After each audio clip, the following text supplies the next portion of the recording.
যুক্তরাষ্ট্রে নির্বাচনকে ঘিরে যে বিভেদ তৈরি হয়েছে এবং ডোনাল্ড ট্রাম্পের শাসনামলে যুক্তরাষ্ট্রের প্রতিষ্ঠানগুলোর যে অবস্থা দাঁড়িয়েছে, এখন বাইডেন এসে সেই পরিবেশ পরিস্থিতি পরিবর্তন করবেন বলেই এক ধরনের বিশ্লেষণ দিচ্ছেন বিশ্লেষকরা দুনিয়া জুড়ে।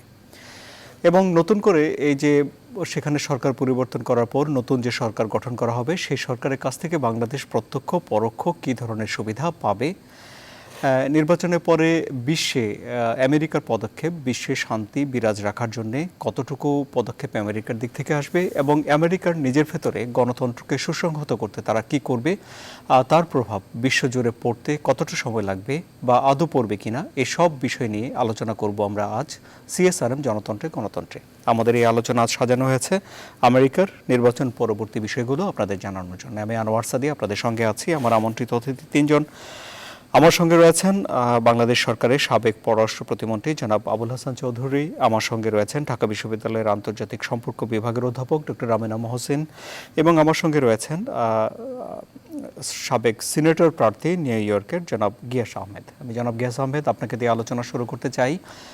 কি মনে হচ্ছে এখন আপনার কাছে এই জো বাইডেন ক্ষমতা নেওয়ার পর আমেরিকা কতটুকু নিজেদেরকে সুসংহত করবে? ধন্যবাদ।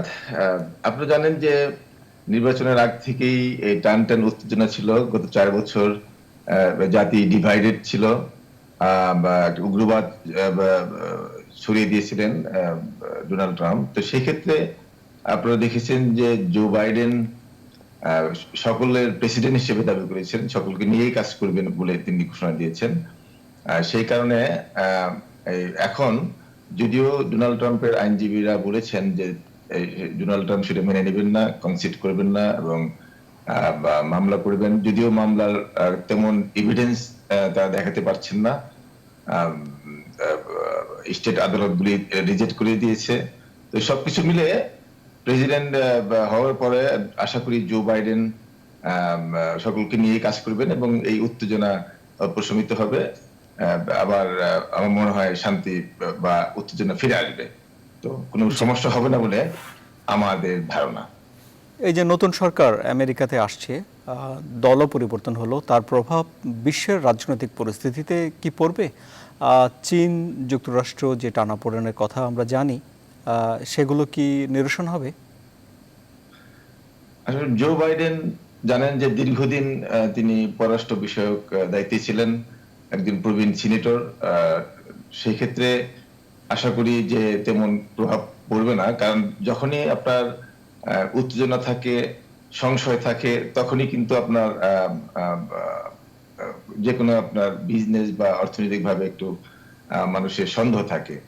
যেহেতু জো বাইডেন সকলকে নিয়ে কাজ করবেন এবং তিনি একজন সজ্জন মানুষ হিসেবে পরিচিত, সেদিক থেকে আমার মনে হয় না কারোর সাথে কোনো সমস্যা হবে। তিনি সকলকে নিয়েই কাজ করবেন বলে ইতিমধ্যেই ঘোষণা দিয়েছেন। জি, আমি আপনার কাছে আলোচনায় আসব। বাংলাদেশ কারণ না হলেও জলবায়ু পরিবর্তনের বিরূপ প্রভাবের কারণে সবচেয়ে বেশি ক্ষতিগ্রস্ত হওয়ার ঝুঁকিতে রয়েছে।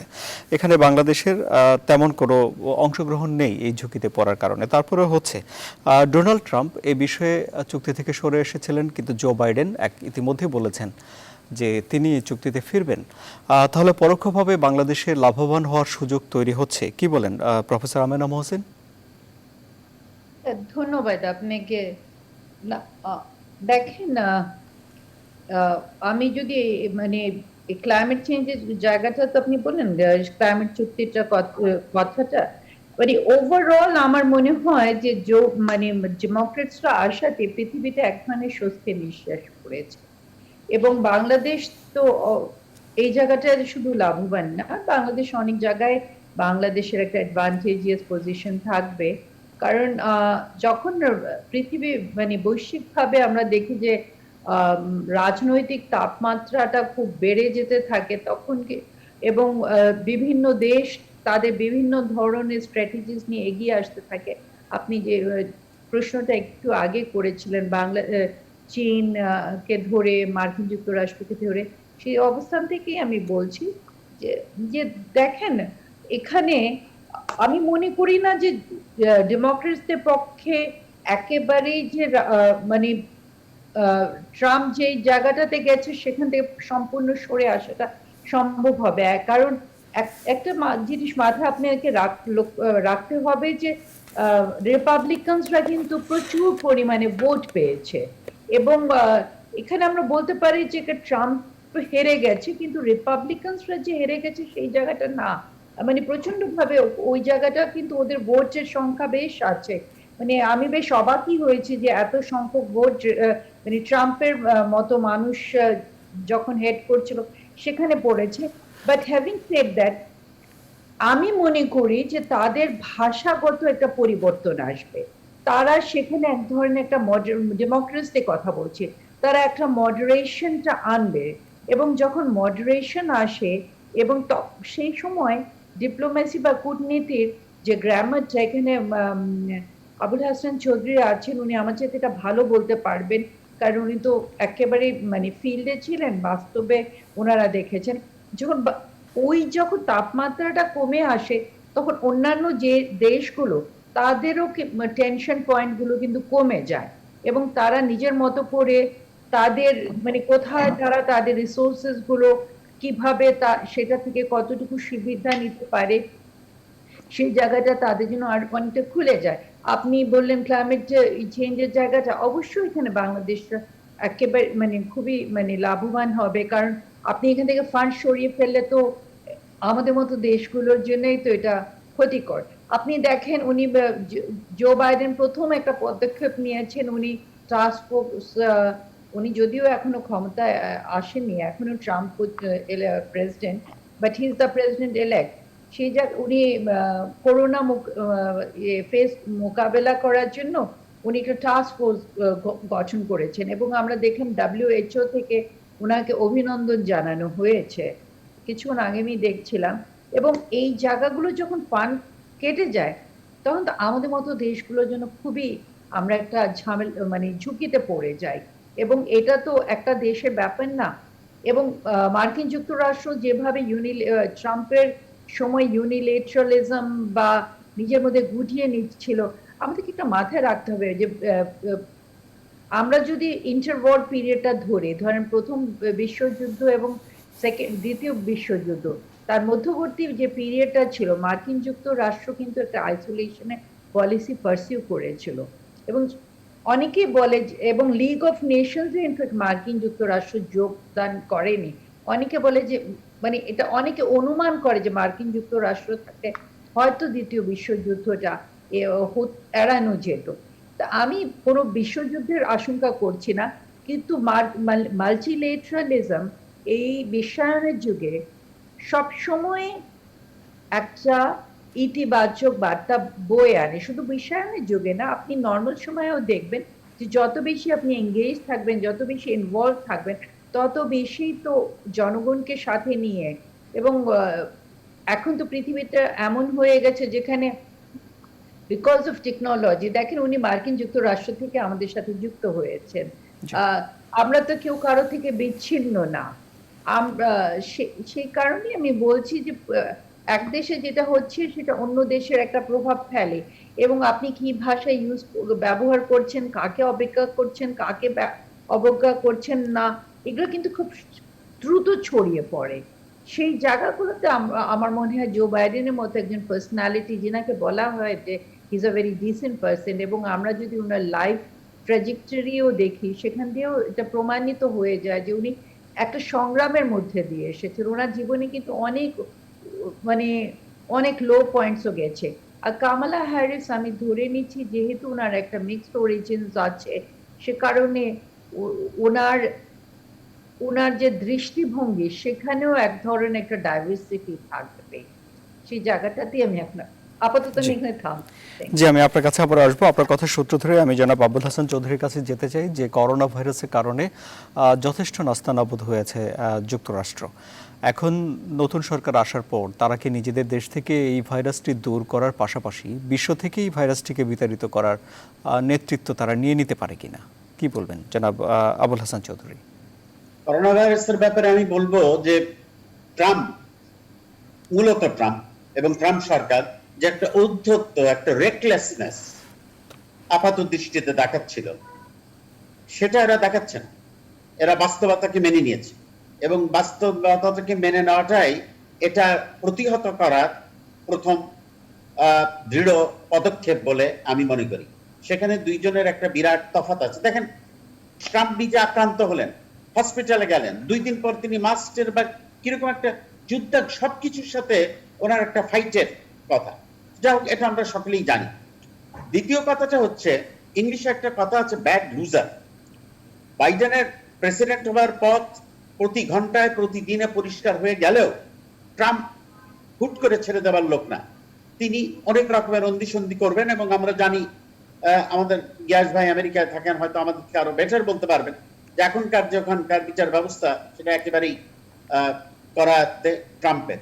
আমি ওদিকে যেতে চাই না, আমরা ধরেই নেই যেদিকে আমরা এগুচ্ছি যে নির্বাচনের ফলাফল এইটাই সুপ্রতিষ্ঠিত হবে এবং বাইডেন প্রেসিডেন্ট হবেন। কিন্তু তার সাথে সাথে একটা মনে রাখতে হবে যে প্রায় না 7 কোটির অর্ধেক লোক, বেশি লোক ট্রাম্পকে সাপোর্ট করেছেন। 48% মানুষ এই প্যান্ডেমিকে 2,40,000 লোক মার্কিন যুক্তরাষ্ট্রে তাদের প্রাণ হারিয়েছেন, তারপরেও 48%। তাহলে অন্যভাবে যদি কেউ বলে, এটা তো ভুল হবে না যে প্যান্ডেমিক না হলে হয়তো ট্রাম্পই আবার জিততেন। এইরকম একটা প্যান্ডেমিকের পরেও ট্রাম্প কিন্তু একজন প্রথাগত রিপাবলিকান দলের নেতাও না, তিনি রিপাবলিকান দলের ভিতরেও একজন নতুন নবাগত এবং সেই ব্যাপারে একটা নতুন একটা ইজমের তিনি সৃষ্টি করেছেন। এখন আসা যাক বাইডেন। অবশ্যই অধ্যাপক আমিনুল হোসেন খুব রাইটলি বলেছেন যে একটা তার সম্বন্ধে আছে যে হি উড এঙ্গেজ ভদ্রলোক। উনি এই গত মার্চ মাসে ফরেন অ্যাফেয়ার্স অত্যন্ত প্রভাবশালী এবং অত্যন্ত উন্নত মানের যে এইসব গবেষণা ধার্মিক আপনার আলোচনা একটা ম্যাগাজিন, সেখানে তিনি বিস্তারিতভাবে বলেছেন তিনি ফরেন পলিসিতে কি কি ব্যাপারে কথা বলবেন। সেটা তো বলতে গেলে ঘন্টার পর ঘন্টা লাগবে। তো তিনি ক্লাইমেট চেঞ্জের ব্যাপারে খুব দৃঢ়ভাবে বলেছেন যে যিনি জলবায়ুতে মার্কিন যুক্তরাষ্ট্রকে ফিরিয়ে নিয়ে যাবে। এখন আসেন বাংলাদেশ আমরা অ্যাডপ্টেশনে যথেষ্ট উন্নতি করেছি এবং এই জলবায়ুতে মার্কিন যুক্তরাষ্ট্র যদি ফিরে যায়, আমরা একটা কমিটির নেতৃত্বও দিয়েছি। আর আজকে আল্লাহর অশেষ মেহেরবানিতে মাননীয় প্রধানমন্ত্রী শেখ হাসিনার নেতৃত্বে আমরা অর্থনৈতিক যে অর্জনগুলো করেছি, যেগুলো জলবায়ু পরিবর্তনের কারণে একটা হামলার সম্মুখীন হতে পারে, সেইটার ব্যাপারে আশা করা যায় যে আমরা আশা করছি যে এই অ্যাডপ্টেশন মিটিগেশন আমরা করলাম না কোনো কিছু, কিন্তু অন্যের আপনার পয়জনিং এর জন্য, কার্বন এমিশনের জন্য আমরা ক্ষতিগ্রস্ত হচ্ছি, সেটার জন্য কিছু ফান্ড আশা করি সেই ব্যাপারে চিন্তা ভাবনা হবে। আরেকটা সবচেয়ে গুরুত্বপূর্ণ, বাইডেন ইজ কমিটেড। এখন আপনার প্যান্ডেমিকের অবস্থা কি দাঁড়াবে আমরা কেউ জানি না, যে নেক্সট ইয়ার তিনি মার্কিন যুক্তরাষ্ট্রে একটা গ্লোবাল ডেমোক্রেসিস কনফারেন্স করবেন। তো সেই গণতন্ত্রের কনফারেন্স ইনশাল্লাহ যদি হয়, আমি আশা করবো যে আমাদের নেত্রী যেতে পারবেন, এটা ভার্চুয়াল হবে না, তাহলে তো অবশ্যই বাংলাদেশ খুব বিরাট ভাবে প্রতিফলিত হবে যে আমরা এই রকম একটা আপনার 6% কাছাকাছি প্রবৃদ্ধির হার রাখতে পেরেছি গণতান্ত্রিক কাঠামোর ভিতরে। অনেকে টোটালিটারিয়ানিজমের ভিতর দিয়ে করেন, তথাকথিত গণতন্ত্রের সেটার থেকে বাইরে এসে আমরা করতে পেরেছি। আরেকটা জিনিস যেটা বাইডেন বলেছেন সেটা হচ্ছে যে ইরানের সাথে তিনি আবার এঙ্গেজড হবেন পুরোপুরি। মার্কিন যুক্তরাষ্ট্রের, I totally agree with professor Amena Mohsin, যে একেবারে বেরিয়ে এসে অন্যভাবে এটা হয় না। আর যেখানে 48%, তারপর সিনেটের অবস্থা যেখানে রিপাবলিকানদের একটা বিরাট হাতিয়ার থাকবে, তারা প্রতি পদক্ষেপে চাবেন যে প্রত্যেক পদক্ষেপ বাইডেনের কিছুটা হলেও বাধাগ্রস্ত হোক। কিন্তু সেখানে আবার আরেকটা আলোচনাও থাকে যে বাইডেন নিজে একজন অত্যন্ত অভিজ্ঞ কংগ্রেসম্যান। তিনি এই যে আমেরিকার যেটা মূল রাজনৈতিক পন্থা ছিল, কালচার ছিল, সংস্কৃতি ছিল বাই পার্টিসানিজম, যে দুই দলকে মিলে কাজে এগিয়ে নেওয়া যাওয়া, unlike the British system is a part আপনার ইউনিটারি বাইক্যামেরাল, কিন্তু আপনার পার্লামেন্টারি ফর্ম অফ গভর্নমেন্ট। এখানে কিন্তু বাই পার্টিসানশিপটা খুব বিরাট বিশাল ভাবে কাজ করে। তো সেখানে আমার মনে হচ্ছে অবশ্যই আমরা পরিবর্তন দেখবো, কিন্তু হঠাৎ করে দেখবো এটা মনে হচ্ছে না, কারণ একটা বিরাট প্রাচীর ট্রাম্প মার্কিন যুক্তরাষ্ট্রের মতো একটা বিরাট দেশকে একটা প্রাচীর দিয়ে ঘিরে ফেলতে চেয়েছেন, ফোর্ট্রেস মেন্টালিটি, আইসোলেশনিজম। সেখানে বাইডেন ইউরোপ, যেটার সাথে তাদের দীর্ঘদিনের ঐতিহাসিক সম্পর্ক, সেই সম্পর্কের থেকেও আপনার ট্রাম্প কিন্তু এগিয়ে এসেছেন, বেরিয়ে এসেছিলেন এবং বলছিলেন যে এইটা করার জন্য আমরা ইউরোপিয়ানদেরকে অনেকখানি ফান্ডিং করার আপনার একটা ক্ষেত্র সৃষ্টি করেছে। But that is not correct. যে সমস্ত পদক্ষেপ ওবামা এবং বাইডেন নিয়েছিলেন সেটার কারণেই কিন্তু আপনার ইউরোপিয়ান ইউনিয়ন নেটোতে তাদের যে কন্ট্রিবিউশন সেটা বাড়িয়েছিলেন। যাই হোক, এটা আমরা সকলেই জানি যে truth is not one of the strong points of president Trump. এটা বোধ করি উনিও এতদিনে নিজে কিছুটা স্বীকার করবেন। তো সেখান থেকে একটা স্বচ্ছতা, আলোচনা, ডায়ালজিক প্রসেস। চীনের ব্যাপারে হঠাৎ করে কোনোই পরিবর্তন আসবে না, কিন্তু যেটা পরিবর্তনটা আসবে attitude and method of doing it, modus operandi কিভাবে করবেন। এই যে ট্রাম্প, আমি মনে করতাম যে ট্রাম্প এই যে কোয়াড টোয়াড কথা বলছেন, এগুলো বলেও একটা হুমকি দিয়ে বার্গেনিং কাউন্টার, দর কষাকষি। তো বাইডেনের হয়তো আপনার পদ্ধতিটা অন্যরকম হবে। তিনি যেটা বলতে চাচ্ছেন যে ডেমোক্রেটিক্যালি আমরা যে দেশগুলো আছি এগুলো এইভাবে ইউনাইটেড হয়ে কনফ্রন্ট করতে হবে। তো সেই প্রসেসটা একটু ভিন্ন, সেই কারণে দুইজনের মেথডস এন্ড মেথোডোলজি, আচারভঙ্গি, সংস্কৃতি, কালচার, এই দুইটাই ভিন্ন হবে। আর বেশি করে আমরা তো সবাই জানি যে অভিবাসনের প্রতি ট্রাম্পের কি নীতি ছিল। সেখানে আমরা বাঙালিরা এবং যারা অভিবাসনটা ওখানে প্রত্যাশী, তাদের জন্য এটা অবশ্যই খারাপ খবর তো হতেই পারে না। It can only be good news. আমি আপনার কাছে আবার আসবো, জনাব গিয়াস আহমেদ। তাহলে ট্রাম্প এখন তার দলের ভেতরে কিভাবে তার অবস্থান কি হবে, এবং তিনি যে মামলা করার হুমকি ধামকি দিচ্ছেন সেগুলোরই ভবিষ্যৎ পরিণতি কি হবে? মোট কথা ট্রাম্পের ভবিষ্যৎ কি হতে পারে বলে আমেরিকানরা ভাবছেন এখন?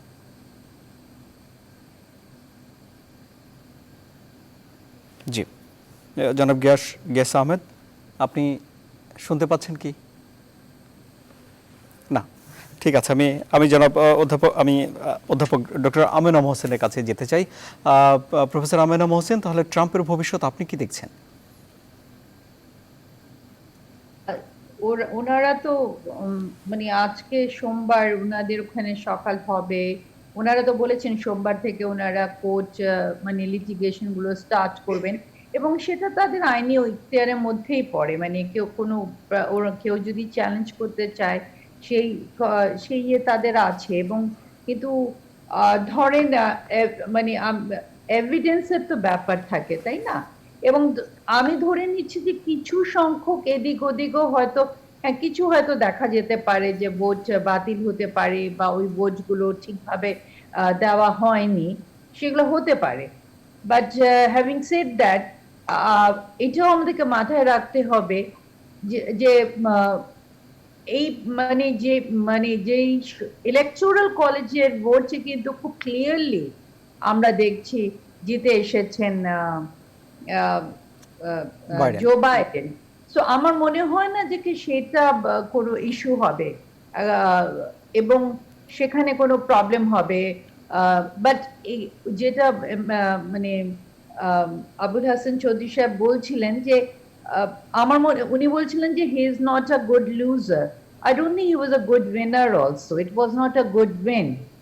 কারণ উনি যখন জিতেছেন তারপরে 4 বছর উনি যে তাণ্ডব করেছেন সেটা আমরা দেখেছি। আমরা পৃথিবীতে মানে একজন মানে মার্কিন যুক্তরাষ্ট্র বলে আমি বলছি না, যে কোনো দেশেরই সরকার প্রধান এ ধরনের ভাষা ব্যবহার করতে পারেন, একটা অবজ্ঞা করে তারপর শুধু টুইট করে একটা দেশ পরিচালনা, মানে লিটারালি মানে উনি যে ধরনের ইস্যুগুলোকে সামনে নিয়ে এসেছিলেন, ইট ওয়াজ টোটালি আনএক্সেপ্টেবল।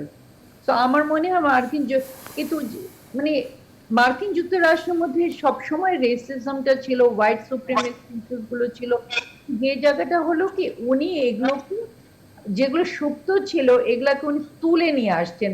যে কথাটা আবুল হাসান চৌধুরী বললেন যে ট্রাম্পিজম, মানে এক ধরনের একটা উনি ইজমই তৈরি করে দিলেন। ডেমোক্রেটসদের একটা বড় দুর্বল জায়গা ছিল যে তারা বিশ্বায়নের ফলে যেই বেল্টগুলো বা যারা ক্ষতিগ্রস্ত হয়েছিল ঠিক তাদেরকে ওরা অ্যাড্রেস করেনি, এবং সেই জায়গাগুলোতে অনেক চাকরি চলে গেছিল।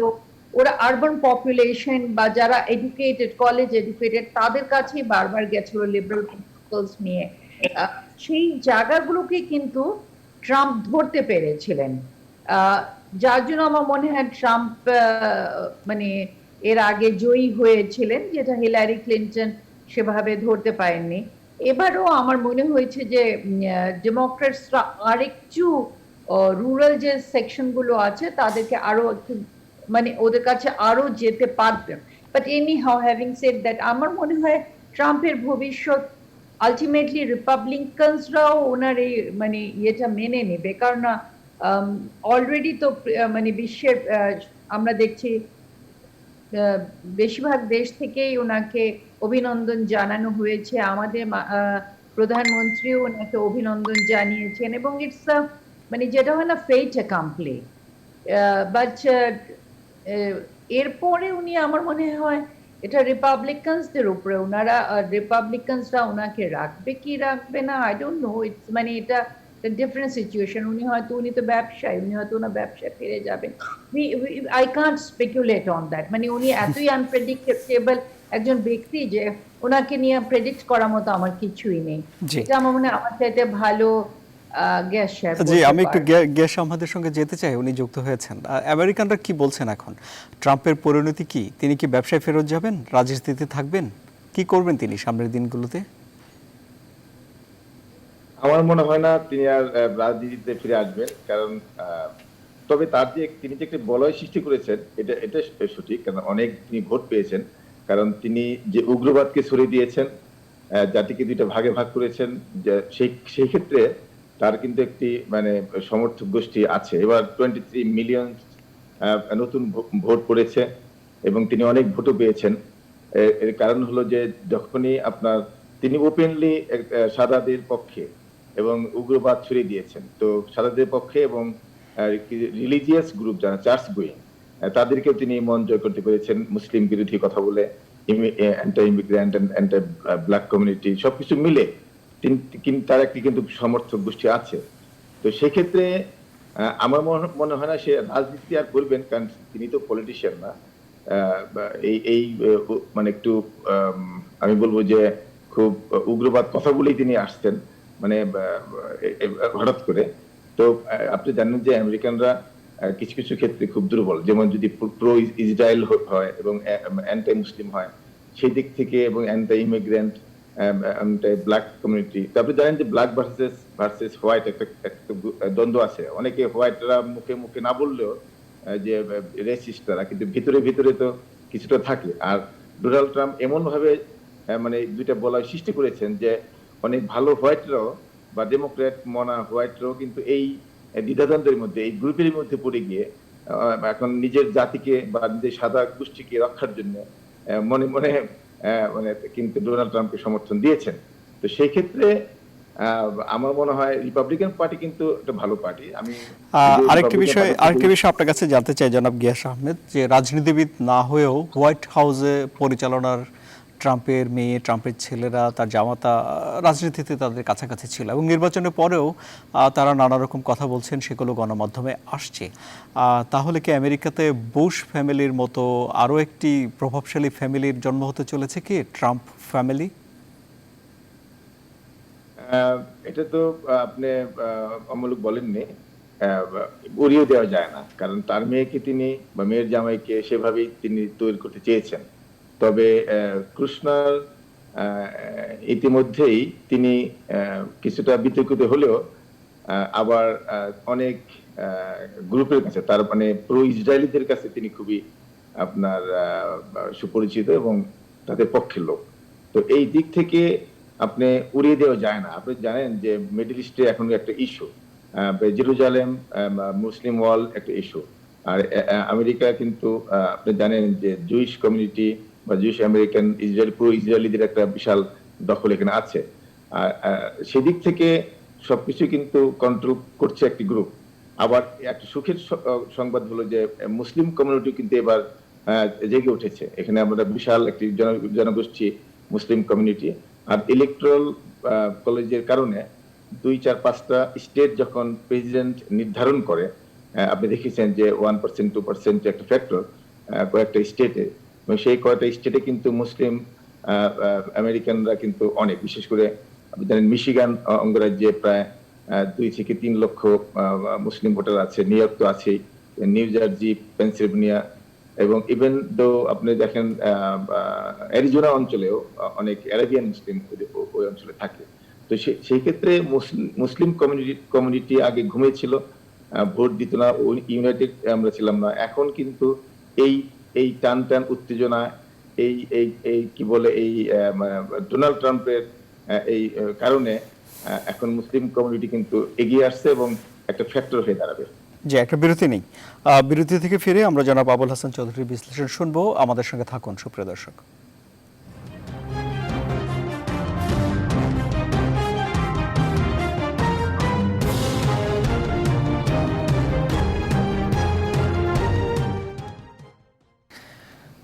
আবারও স্বাগত। আপনারা দেখছেন CSRM জনতন্ত্র গণতন্ত্র।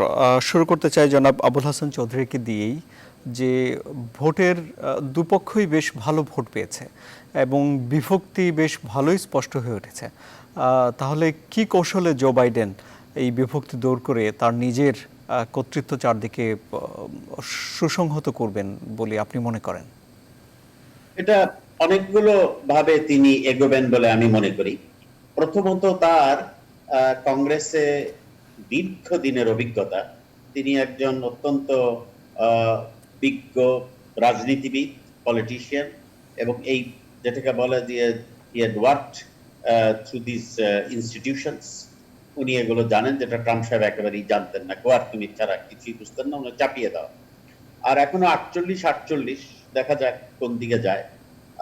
সেখানে যেটা মার্কিন যুক্তরাষ্ট্রের একটা ঐতিহ্য ছিল যে অনেক ইস্যুতে, সব ইস্যুতে তো অবশ্যই না, অনেক ইস্যুতে তারা একটা বাইপার্টিসান জায়গায় আসেন।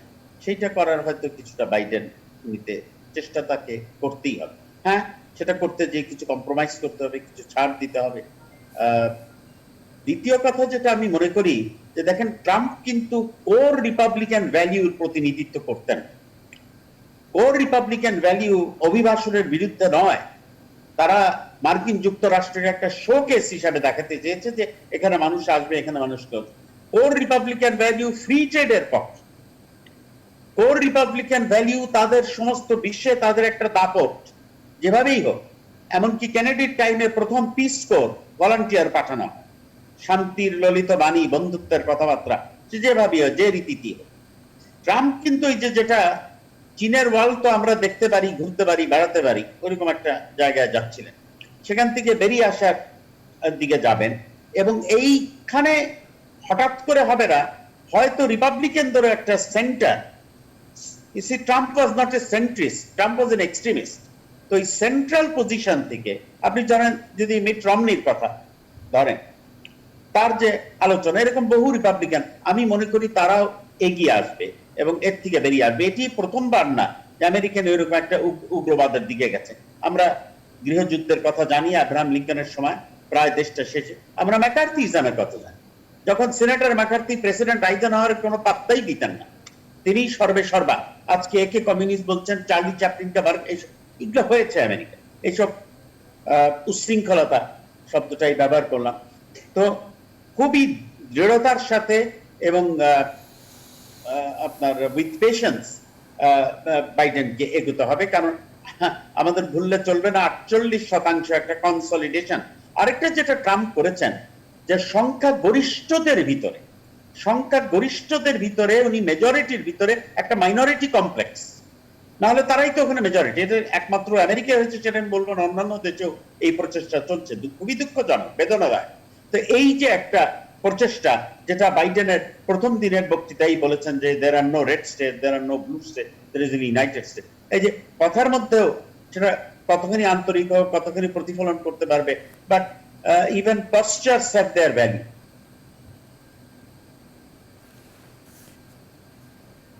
জি, আচ্ছা, অনেক ধন্যবাদ অধ্যাপক ডক্টর আমেনা মহসিন। আমি অনুষ্ঠানের শেষ দিকে আসছি, তাই এখন সব কিছু ঠিকঠাক হওয়ার পর এই যে আমেরিকা আবারও মহান, দ্য গ্রেট আমেরিকা আমরা ফিরে পেতে চাই, যে স্লোগান দিয়েছিলেন ডোনাল্ড ট্রাম্প, আপনি কি মনে করেন যে বাইডেনের আমেরিকা এবং ট্রাম্পের গ্রেট আমেরিকা, এই দুই আমেরিকার মধ্যে পার্থক্য হবে? না দেখুন, তা তো আমি অবশ্যই মনে করব, আদারওয়াইজ মানে আমি কেন এতগুলো কথা বলছি, কিংবা আমরা এত মানে আমাদের এটা ভুলে গেলে হবে না যে জো বাইডেন পপুলার ভোটে কিন্তু মানে যে পরিমাণ ভোট পেয়েছেন, এটা বলা হয় যে কোনো মার্কিন প্রেসিডেন্ট এর আগে পাননি। তো ওই জায়গাটাতে মানে পরিবর্তনটা মানুষ চাচ্ছিল, মানুষ হাঁপিয়ে উঠেছিলেন, এবং জো বাইডেন তো সেগুলোর অনেক ধরনের সিগন্যালই দিয়েছেন। দেখেন, ট্রাম্প উনি সায়েন্সকে অবজ্ঞা করেছেন, হি ইজ অ্যান্টি সায়েন্স আমাকে বলতে হবে, কারণ উনি উনি তোয়াক্কাই করেননি, উনি মনেই করেননি যে করোনা ভাইরাস কোনো ধরনের কোনো অসুখ। এত মানুষ মানে 1,26,000 আমেরিকার মতো একটা দেশে শনাক্ত হচ্ছে, এবং ফিগারটা তো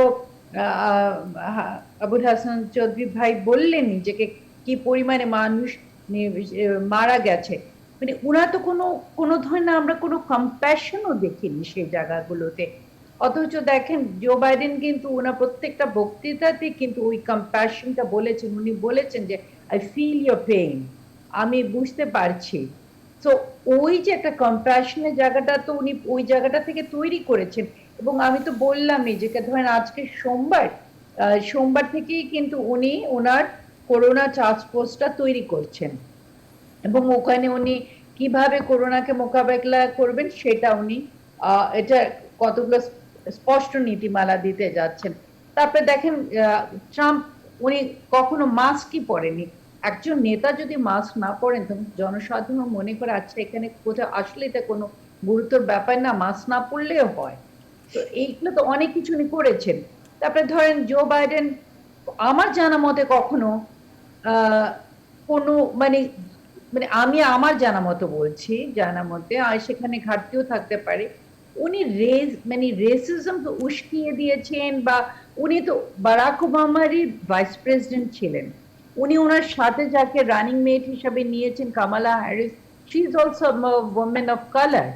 তো উনি তো, আমি সেই জায়গাটা বলছি, উনি ডাইভার্সিটিটাকে রেসপেক্ট করে, সেই জায়গাটা কিন্তু আমরা দেখিনি। ট্রাম্প কিন্তু হোয়াইট আমেরিকার কথা বলেছে, যখন বলেছে আইল make America great again, that is white America.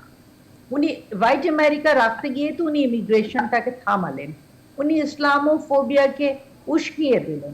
সেই জায়গাগুলো তো মানে আমরা দেখতে পাচ্ছি যে বাইডেন তো ওই জায়গাগুলো বারবারই বলছেন যে ইট ইজ ইউনাইটেড আমেরিকা।